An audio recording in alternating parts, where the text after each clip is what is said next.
Hi there, today I'm going to show you how to connect your iPhone to your Mac. A mirror screen display. As you can see on my iPhone, you can see on the screen. On my Mac, wherever's on my iPhone, you can see it. So to do this, you need a QuickTime player. To do this on a Mac, if you haven't done it before, I'll show you. Or you go to, sorry if you can't see, let me zoom in. Go to Finder, search. When you search it, just type QuickTimer.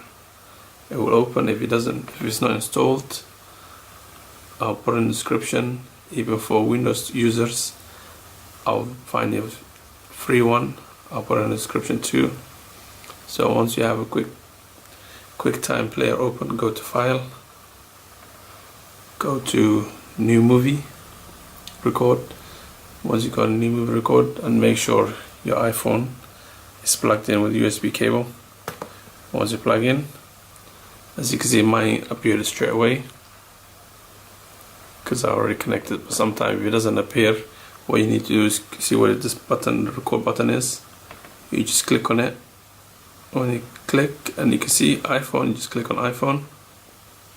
Once you click on it, it should appear. So if you find this helpful, please subscribe to my channel and hit the notification button. Thank you.